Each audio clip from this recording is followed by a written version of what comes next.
भगवान शंकर से ने राजा जनक के पूर्वज देवराज को दे दिया। आप मिथिला आ गए और मिथिला में आप आस्था का केंद्र बने रहे। सारे राजाओं ने बड़ी आस्था के साथ, बड़ी श्रद्धा के साथ आपकी पूजा की, आपकी आरती उतारी।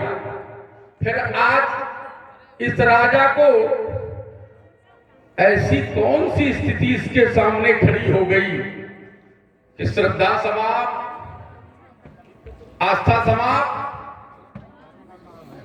तुड़वाने की बात आ गई। ये बात तो हमारे समझ में नहीं आ रही।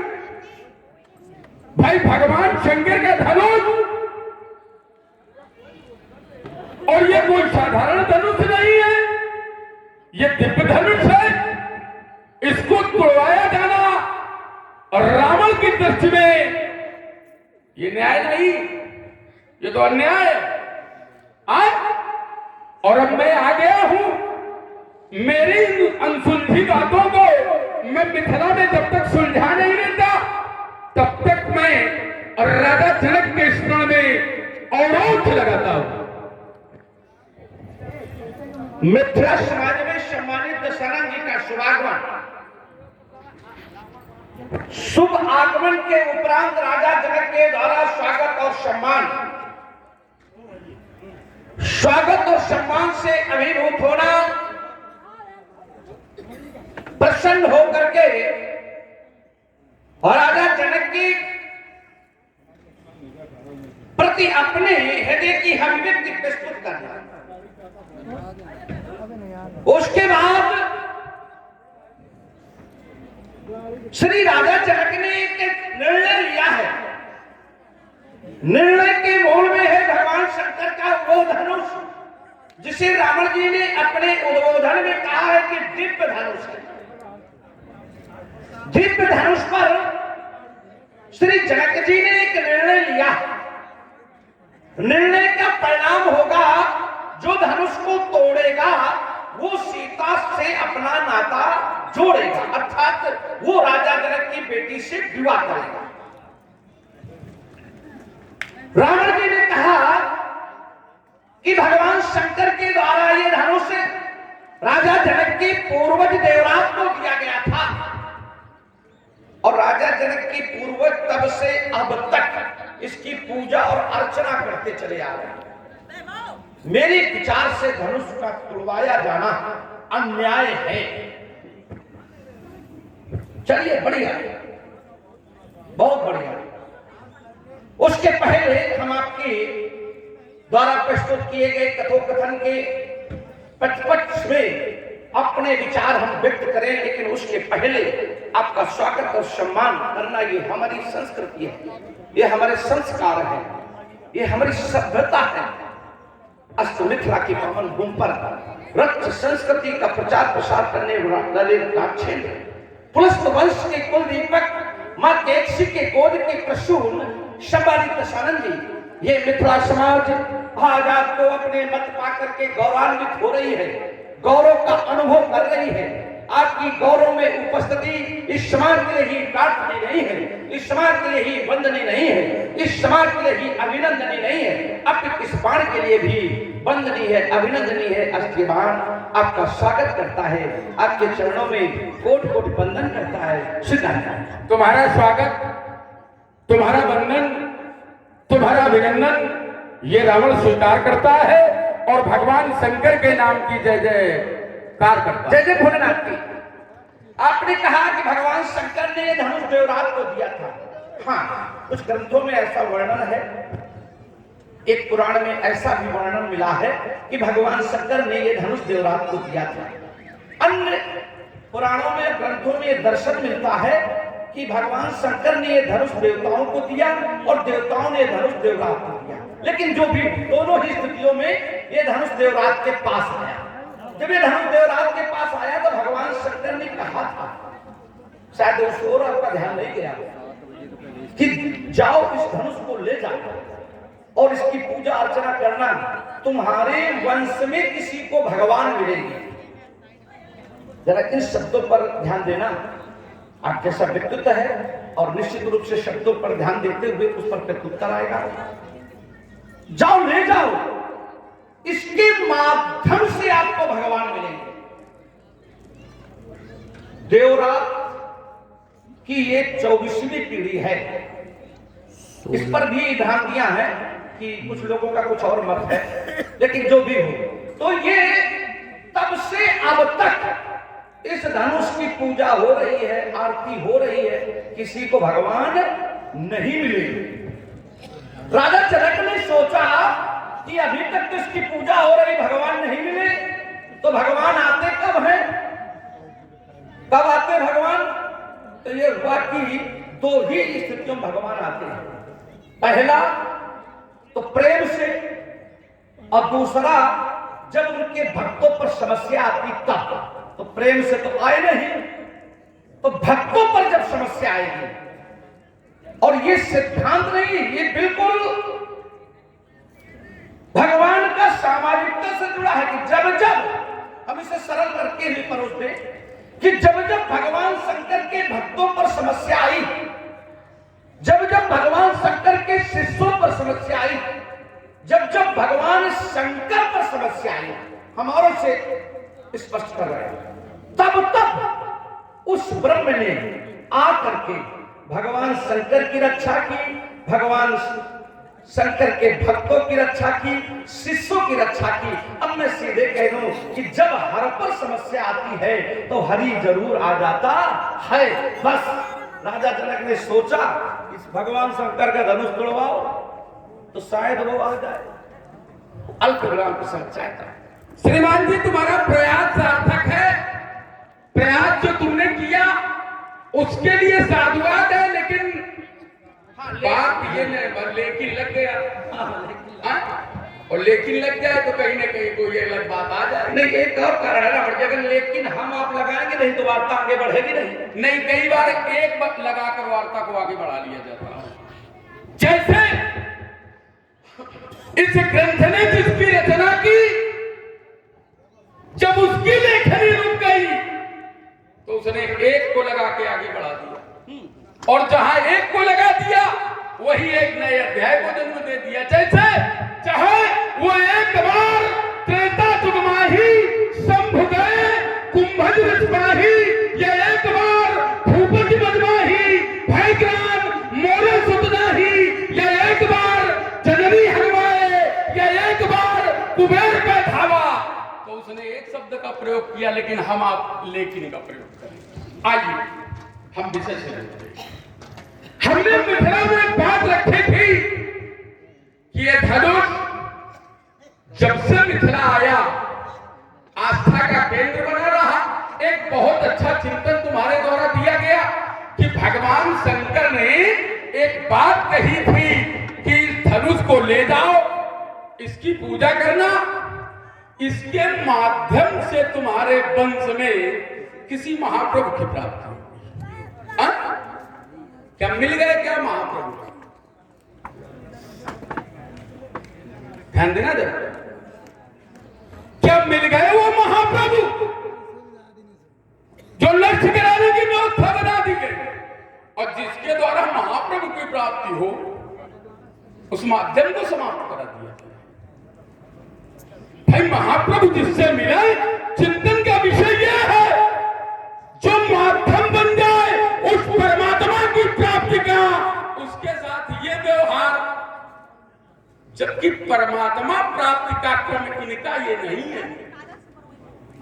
इनके यहां सनातन में जब परमात्मा की प्राप्ति किसी को करनी होती है, या ये कह दे परमात्मा से जो जुड़ता है, जुड़ना चाहता है, तो वो क्या करता है? पूजा करता है, तपस्या करता है, और ऐसे परमात्मा तक अपनी पहुंच बना लेता है। कैसे? जैसे मनु और शत्रुपा को उस दिव्य स्वरूप के दर्शन चाहिए थे, तो उन्होंने क्या किया था? उन्होंने तपस्या की थी कि क्या कोई धनुष तुड़वाया गया? तपस्या के द्वारा उस स्वरूप का दर्शन किया था, और वही स्वरूप कौन स्वरूप? जहां पर राम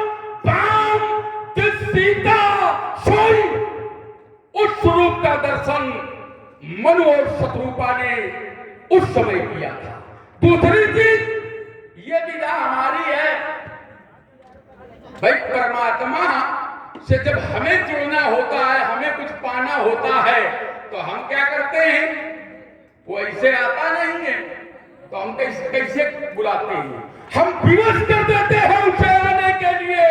और क्या करते हैं, तो सिर सरोज निज करण उतारी और पूजे हुए मेदबार त्रिपुरारी प्रणाम ये मिला बढ़ पायो तीनों सब काजा और जीते लोग पाल सब राजा। ये हमारी विधा है, ये इनकी विधा नहीं है। हम काटन हम मारन, परमात्मा आवे कब आवे, जब जब होए धर्म के हानि और बाढ़ई असुर अधम अभिमानी तब तब। इनकी विधाएं माले सरकाम वाली है कि सरकाम में माला परमात्मा से जुड़े। चलिए बढ़िया, बहुत बढ़िया चिंतन। और जैसे क्रमशः आपने चिंतन रखा है, क्रमशः उस पर अपने विचार रखने का प्रयास कर रहे हैं। सबसे पहला आपका चिंतन आया कि ये माध्यम थे, परमात्मा को पाने के बाद तो फिर माध्यम को नष्ट क्यों किया जा रहा है। बढ़िया चिंतन और सोच के लिए कोट कोट साधुवाद। चलो तुम्हारे जैसा व्यक्ति है तो साधुवाद दे रहा है, नहीं का हल्ला देखिए हमारे स्वभाव में नहीं है कि झगड़ा करना हमारा स्वभाव थोड़ा है। हम तो समाज में हम आप सब लोग मिलकर के कुछ देने के लिए करते हुए ना, तो हमें आपको तो देने का नैतिक धर्म बनता है कि समाज में कुछ न कुछ देख के जाए। आपने कहा ये माध्यम थे तो फिर नष्ट क्यों कराए जा रहे हैं, शायद हमारे शब्दों को आपने सुना नहीं। हमने कहा कि अब तक इनके पूर्वजों, राजा जनक के पूर्वजों ने इसकी पूजा की, पूजा से परमात्मा नहीं मिले। शब्द क्या थे, इनके माध्यम से। अब माध्यम के प्रकार कोई एक तो होता नहीं है, इसी वजह से हमने उसे स्पष्ट कर दिया था कि राजा जनक ने विचार किया कि अभी तक तो प्रेम से आए नहीं, पूजा अर्चना से आए नहीं, तो इन्हें तुड़वाओ। क्यों? क्योंकि ये भगवान शंकर के हैं, और जब भगवान शंकर पर समस्या, भगवान शंकर के शिष्यों पर समस्या, भगवान शंकर के भक्तों पर समस्या, तो वो आता है। माध्यम बना लिया उसको बुलाने का। अब माध्यम का प्रकार है कि इन्हें तुड़वाया जाए, इन्हें नष्ट किया जाए, क्योंकि पूजा अर्चना से अब तक वो नहीं आया। दूसरी बात आपने कहा ये इनकी विधा नहीं है, तपस्या। श्री रावण की तपस्या का परिणाम वरदान होता है। तपस्या लोग क्यों करते हैं? दर्शन के लिए करते क्या तपस्या? ना, तपस्या लोग वरदान पाने के लिए करते हैं। अगर दर्शन से के लिए तपस्या करते हैं तो फिर तुमने भी तपस्या की। कीन विविध तीनों भाई परम उग्रसो भरत न जाई, गयो निकट तब देख विधाता मांगो वर। तो दर्शन कर लेते, कह देते नहीं हमारी तो तपस्या केवल दर्शन के लिए थी, तो फिर मांगा क्यों? दूसरी बात आपने को बात रखी कि पूजा, पूजा क्या है? पूजा आत्मसंतुष्टि का साधन है। पूजा के माध्यम से प्राणी को शांति मिलती है, पूजा के माध्यम से आत्मसंतुष्टि मिलती है। पूजा तो किसी भी व्यक्ति का विधा हो सकती है, पूजा सभी लोग करते हैं, चाहे वो दैत्य हो, चाहे राक्षस हो, चाहे अन्य जो भी है, सबको पूजा करते, सब अपने अपने इष्ट की पूजा करते हैं। पूजा तो अपने माता पिता की भी की जाती है, पूजा तो अपने बड़ों की भी लोग करते हैं। तो पूजा तो आत्मसंतुष्टि का साधन है, आत्मसंतुष्टि का आधार है पूजा। आपने कहा मन और शत्रुपा ने जैसे तपस्या की, हाँ मन शत्रुपा ने तपस्या की, और तपस्या करने के बाद जो मन शत्रुपा ने मांगा क्या उन्हें वो मिला? नहीं मिला। उन्हें भी अवसर मिला। मन शत्रुपा ने तपस्या की, दर्शन हुए, उन्होंने मांगा चाहूं तुम्हें समान सुत, मैं तुम्हारे जैसा बेटा चाहता हूं। तो देने वाले ने उस समय क्या कहा जिसके दर्शन मिल रहे थे तो स्वयं वही जैसा आपने उल्लेख किया, राम बाम सीता आदि आपने उल्लेख किया, तो थे तो स्वयं वही। तो कह देते चलिए हम बेटा बन के आपके साथ चल रहे हैं। कला ना, कला जब तुम अयोध्या के राजा होगे महारानी ये कौशल्या होंगी, तुम दशरथ होगे, तब मैं अपने अंशों सहित तुम्हारे यहां जन्म लूंगा। समय वहां भी दे दिया गया, जो मांगा वो मिला नहीं, क्योंकि मांगा था चाहूं तो वहीं समान सुख, तो वहीं मिल जाना चाहिए था ना। बोले कहना समय आएगा तब तुम्हारे इस तपस्या के परिणाम में जो वरदान दे रहा हूं उसे पूरा करूंगा। आपने कहा ये हमारी विधा है, बढ़िया विधा है। आपने भी क्या मांगा था कि आपको मिला जो आपने मांगा था? यही तो समस्या है कि लोग थोड़े जो मिल जाता है उसे भी संतुष्ट हो जाते हैं, अब बड़े खुश होकर के चले जाते हैं। और ऐसे लोग वही होते हैं जिनका बड़ी जल्दी संतुष्ट हो जाते हैं, है ना? आपने क्या मांगा था? हम काहू के मरई न मारे। आपने क्या मांगा था? हम काहू के मरई न मारे। ब्रह्मा ने कहा शंभो नहीं, क्योंकि मृत लोक में जो आया है उसे मरना ही पड़ेगा। तत्क्षण तुमने अपने वरदान में परिवर्तन किया, बानर मनुज जात दोई। तो जो तुमने मांगा तुम्हें मिला नहीं मिला, जो परमात्मा को देना था वो उसने तुमको दिया। ये जो तुमने मांगा था तुमको नहीं मिला। तुमने मांगा था हम किसी के मारे ना मरे, तो परमात्मा ने कहा ना ये संभव नहीं, परिवर्तन करो। तो तुमने तत्क्षण कहा बाना मनुष्य जात कोई मारे, माने परमात्मा के अनुकूल फिर तुमने मांगा। इसी तरह मन शत्रुपा ने जो मांगा वो मन शत्रुपा को नहीं मिला, जो परमात्मा ने चाहा उस पर मन शत्रुपा को संतुष्ट होना पड़ा। वही ठीक आधार यहां पर रावण जी है कि राजा जनक के पूर्वजों को जब धनुष दिया गया था तो कहा गया था कि जाओ पूजा करो, इसके माध्यम से तुम्हें भगवान मिलेंगे।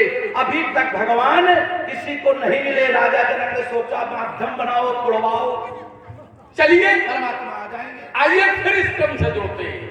श्रीमान जी ने कहा कि मन और तत्रूपा ने तपस्या की लेकिन वो नहीं मिला, और मैं कहता हूं मिला।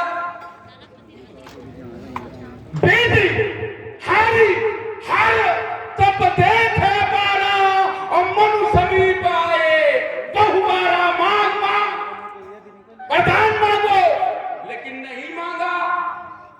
क्यों नहीं मांगा? क्योंकि वो रूप चाहते थे, वो रूप देखना चाहते थे, उस रूप का दर्शन करना चाहते थे जिसका भगवान शंकर जाप करते थे, जिसका गुणानुवाद भोले बाबा करते थे। उस परम तत्व को देखना चाहते थे, उस परमात्मा के दर्शन करना चाहते थे। और तपस्या ऐसी थी कि अस्थि मात्र भय शरीरा, और बरियाई उस परमात्मा को वो दिव्य दर्शन देना पड़ा। वही कहा गया है राम राम दि सीता सोई। लेकिन उन्होंने जो कहा कि मैं तुम्हारे समान पुत्र चाहता हूं, तो बोले इसके लिए तुम्हें प्रतीक्षा करनी पड़ेगी। क्या प्रतीक्षा करनी पड़ेगी? जब तुम राजा दशरथ होगे। चूंकि एक विषय और है, कश्यप आदित्य महातपकीन्हा तिनका में पूरब पर दीन्हा, ते दशरथ कौशल्या रूपा। उनके यहां मैं अकेले नहीं आऊंगा, केवल मैं नहीं आऊंगा, अंशन सहित, अंशों के सहित मैं वहां जन्म लूंगा।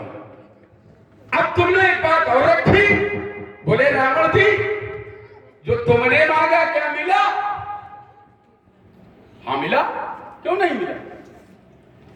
हमने तपस्या की और तपस्या ऐसी की कि परमात्मा को वरदान देने में हमें संकोच होने लगा। वो ब्रह्मा भी संकोच कर रहा था क्या दे, तपस्या इतनी विशाल हो गई कि देने वाला छोटा हो गया।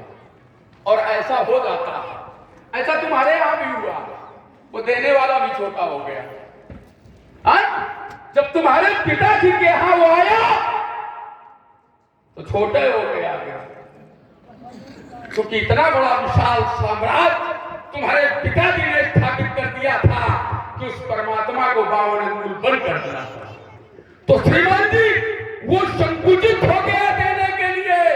देखो भाई जी, हम हम भाई वो काय मान लो, अरे हम कहो चलो हटाओ। हाँ? ऐसे मांगन तीन विविध तीनों भाई, हम बहुत परम वाले हैं,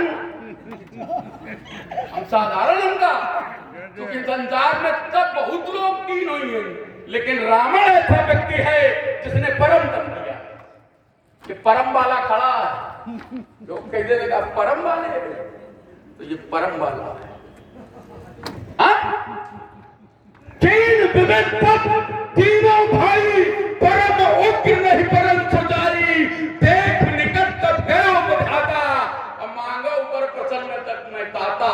जौन मांग लिए मान लो परमात्मा की इज्जत राख। रावण ने जो मांग लिया तो समझ लीजिए कि परमात्मा का मान रख लिया, नहीं हमारे आगे परमात्मा भी विवश हो गया। हाँ? इसलिए 16 दुनिया थोड़ा भाई हो जाए तो फिर 16 दुनिया चल थोड़ा नहीं, फिर ये रह जाएगा कि बात। देखो एक चीज समझ लो, ये विषय हो गया, लेकिन इस पर हमारा चिंतन आना चाहिए और इस पर तुम्हारा चिंतन आना चाहिए। ये धनुष का टूटना ये अन्याय है, ये भगवान शंकर का धनुष है, और तुम भी भगवान शंकर से जुड़ते हो, हम भी भगवान शंकर से जुड़ते हैं, तो काहे इनकी हत्या करवा रहे? बड़ी समस्या है। समाज में लोग खड़े होकर के ऐसे ही उपदेश देते जैसे तुम दे रहे हो। सुन रहे हैं? मन शत्रुपा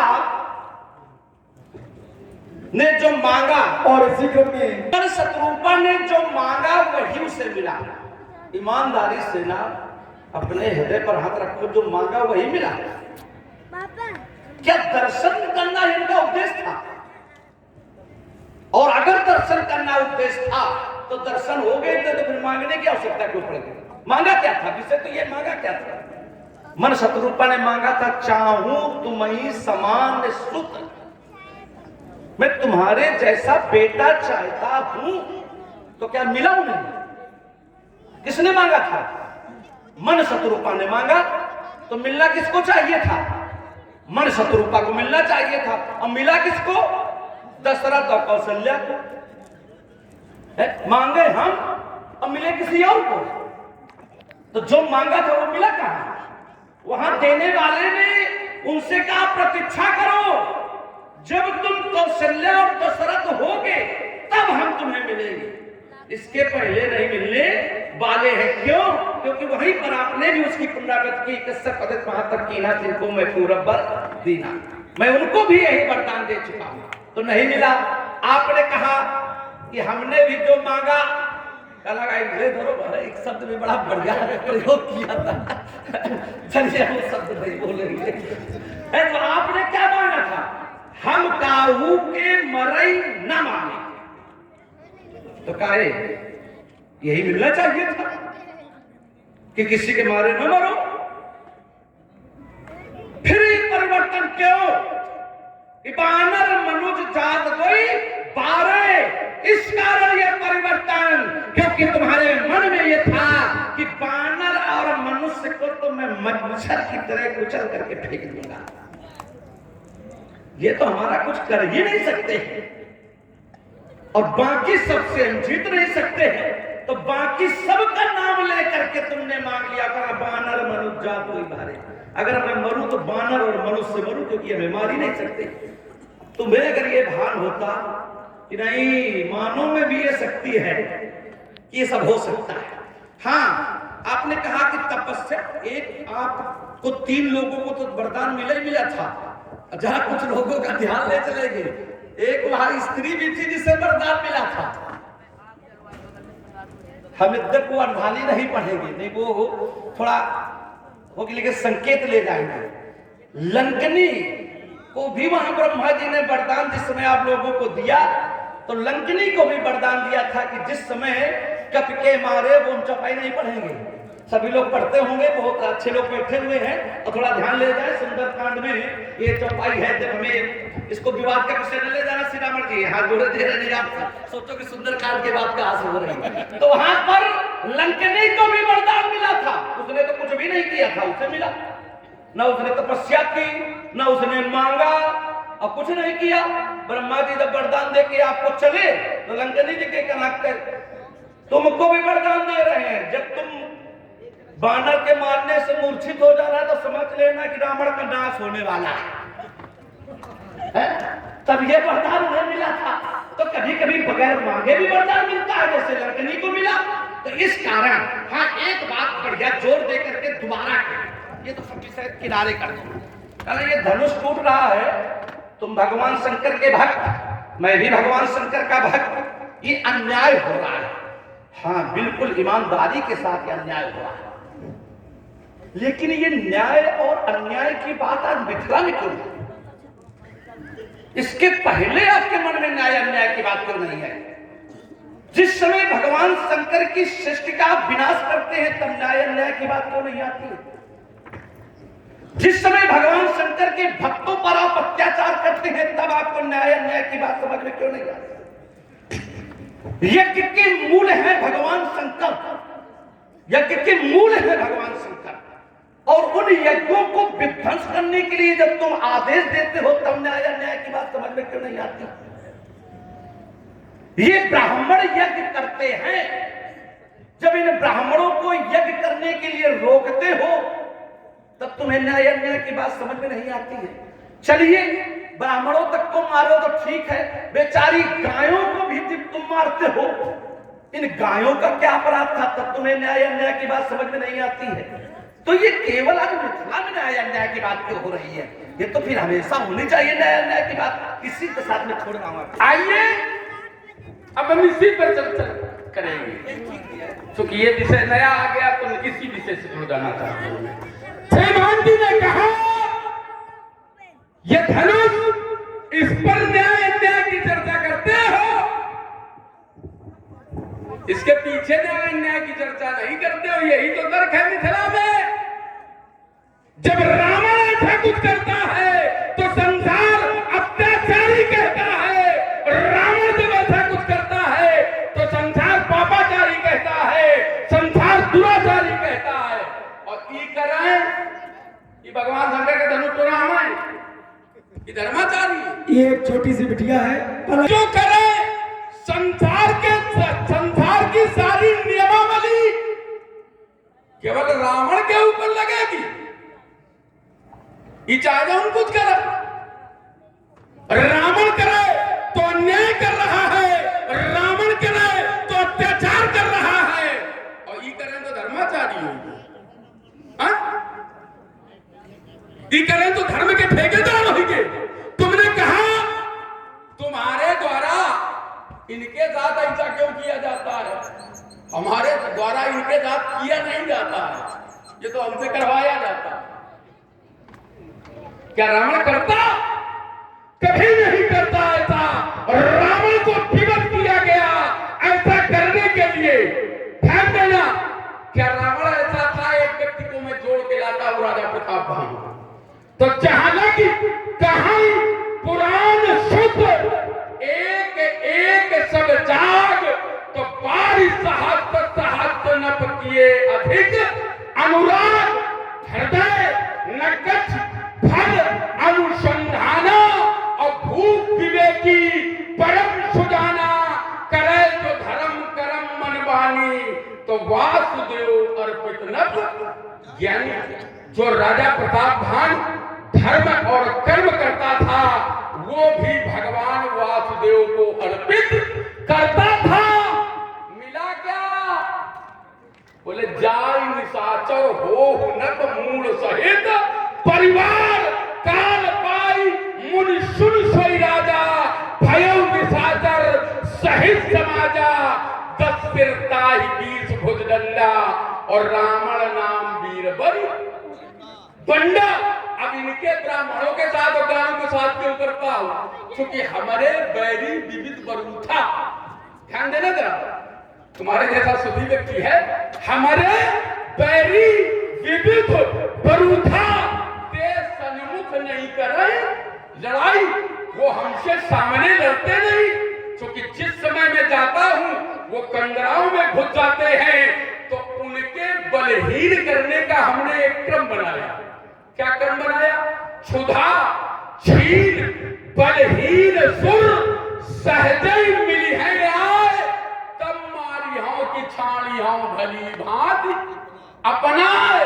और ये इनको सुधा कौन देता है? ये गैया देती है। और ये ब्राह्मण सो आकर जितने जिंदा, अगर इनके लिए ये व्यवस्था गाय और ब्राह्मणों से न हो तो समस्या गाय और ब्राह्मण भी नहीं है।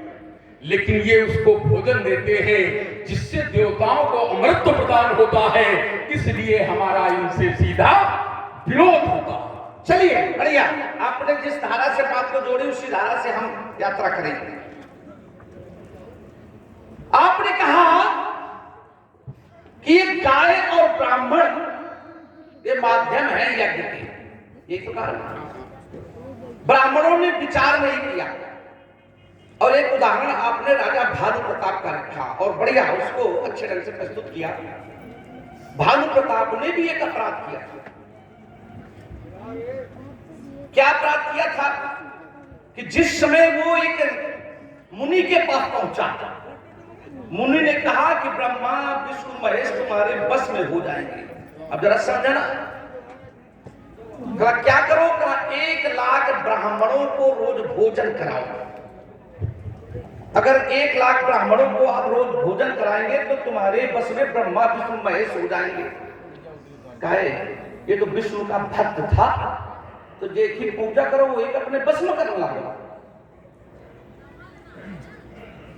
ये क्या अपराध कोर्ट में है कि नहीं? ये लोभ हो गया। राजा भानु प्रताप को लोभ हुआ।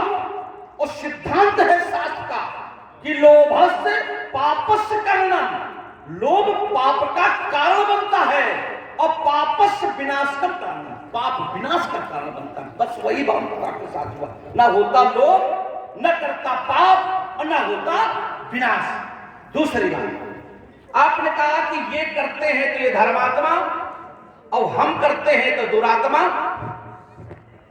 भाई किसी कार्य की समीक्षा कार्य संपन्न होने के बाद होती है कि पहले होती है? और कार्य के संपन्न होने के बाद उस कार्य की समीक्षा होती है। और समीक्षा कौन करता है? जो उस समाज में या उस परिदृश्य में श्रेष्ठ होता है। आप इस कोर्ट में है नहीं कि आप समीक्षा करो राजा जनक के व्यवहार की। राजा जनक के व्यवहार की समीक्षा कौन करे? ज्ञानी की समीक्षा कौन करेगा? जो महाज्ञानी होगा भाई वही तो समीक्षा करेगा। मैंने किसी शिष्य की उत्तर पुस्तिका का मूल्यांकन कौन करेगा? गुरु करेगा, क्योंकि उसमें उसे विशारद है, वो श्रेष्ठ है, तभी तो मूल्यांकन करेगा। राजा जनक है ज्ञानी, तो इनकी उत्तर पुस्तिका है जो ये धनुष अन्याय और न्याय की जो आप परोस रहे हैं, इसका मूल्यांकन कौन करेगा? महाज्ञानी है। तो विश्वामित्र महाविज्ञानी, महागुण ज्ञानी, तो इनकी समीक्षा कौन करेगा? विश्वामित्र जैसा महाज्ञानी। अब विश्वामित्र क्या कहते हैं? भली रचना मन नपुंसक होती। राजा जनक तुम्हारी रचना बहुत भली है, बड़ी अच्छी है। तो मूल्यांकन तो हो गया कि तुमने जो कुछ भी किया है, जो कुछ तुम कर रहे हो, ये सब अच्छा ही है। तो तुम क्यों इसका मूल्यांकन में अंक ऐसे कम दे रहे हो? तो इस कारण तुम्हें ये अधिकार नहीं है। अच्छा एक बात ये बताओ, चलिए ये धनुष है भगवान शंकर का, ठीक है ना? राजा जनक है भगवान शंकर के शिष्य, हम भी हैं भगवान शंकर के शिष्य, आप भी हैं भगवान शंकर के शिष्य। तो क्या आपको भगवान शंकर ने भेजा कि जाओ मैं धनुष की रक्षा करोगे ना? ध्यान दीजिए, दोनों बातों का उत्तर एक साथ हो रहा है केवल 2 शब्दों में, शिष्य और गुरु का। और इस बात का भी ध्यान देना, जब किसी राजा के द्वारा घोषित राजा क्या अनैतिक हो जाए, असंवैधानिक हो जाए, तो विशेष राष्ट्राध्यक्ष के द्वारा उसका विरोध किया जाता है। ये श्रीमान जी हमें न बताओ, ये विध्वंस करूंगा धनुष यज्ञ और शोण की नदी बहा दूंगा और दिखा वो विकट हुंकारों से ये अंबर में आग लगा दूंगा। वो आज में थलित में थन में ये कानपुर नंदन होगा, अपना ही धनुष खंडन होगा, अपना ही धनुष खंडन होगा। अरे राष्ट्राध्यक्ष है, विनाश करेगा घूम रहे राष्ट्राध्यक्ष है, अपने घूम रहे राष्ट्राध्यक्ष। इधर देखो, तेरे संबंध में अम्बेडकर अपमान हुआ और किसी पीर के द्वारा यदि ये बदल सकता रहुआ तो कल में है मेरे अक्सर से वो अन्याय परम पाएगा। उसने शोर को गल बना ये बहुत से पीछाएगा। उसने हो जाओ तुम चाहो अब भेद नहीं चल पाएगा। और सीता केवल के चैन है तो आप तुम्हारे भगा भगा कर पट गिरेगा। वो सोचा होगा अब नहीं थोड़ी खंडन होगा। ये रण सुंदरियों की जेद नहीं, ये गणितों की धारा है। वो पहली चीज में बदल लगा जिसने सब महल कारा है। अजको पीरत को सोती है फीकी बालू की भीत रही। वो पैरी ललकारा युद्ध है सजाओ और रण की नीति नहीं। ये चंद्र हाथ में कितनी ज्वाला इसे जानता कर कर होगा। अब नहीं धनुष खंडन होगा, अब नहीं धनुष खंडन होगा।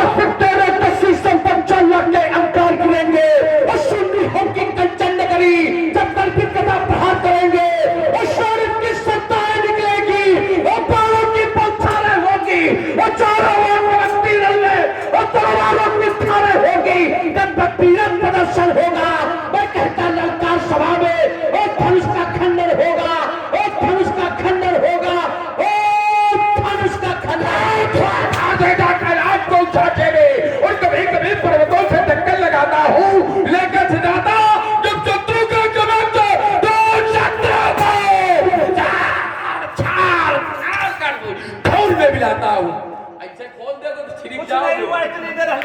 उससे खड़े हैं संभाल जा बड़ा छोर नहीं बचेगा तुआर तेरा अभिमान छोड़ कर दिखाता हूँ। अब तक आए जाने कितने घोर घमंडी काले और मिट्टी में मिल गए सभी जो पड़े हमारे पाले। याद रखिए लोग पर दिखाई देंगे ये हमारे अंदर रक्त रंजित हो जाएगा। बैठ जाएगा काली कंकाली का विकल्प ये चल हो जाएगा। बैठ जाएंगे वर्ग में सूर और चंद्र दोनों तारकों का पेट फट जाएगा। करता नहीं लान के बावजूद वरना हमारे पारों से वो मेरे दिल को काट सकेगा दांत कहा तलवारों में वो मेरे ऊपर असर न हो गए वो पित्थर के फंकारों में। तूने देखा समर नहीं मेरा समर भूम से नाता वो कानों में रणभेरी पूछे तू राग पे छुरा गाता ये सारा जगह जान चुका है। अरे तेरी कर्म कहानी और ऐसे जगह तुझे मारू ना मिले बूंद भर पानी। मैं कर चुका पेट में पेश में फेंक उठे मैं कर चुका शत्रुओं को सीने फट जाए तो फंसी फटने लगे एक पछड़े पड़ते रब चलने वाली रहे एक चरण के भाव से था बिठाए क्या निशक्त हो गया मेरा मिथिला से भागने के लाने पड़ गए। चलते देखा धूप दीप जलते शमशान नहीं देखा और चलती देखी तुमने ज्वाला पर आता तूफान नहीं देखा। अभी बार देखा ही क्या वो कोठे तस्वीर नहीं देखा वो चढ़ते देखा खुमन भोर पर चढ़ते शेष नहीं देखा। मेरे को धरन बैठ के और मान भक्त हो जाते हैं और को मत पथ पथ पथ पढ़ते वो सुख मुंह फैलाते हैं। करते देखा समर समर ये भजवेश नहीं करते देखा। देखो का आओ ना करो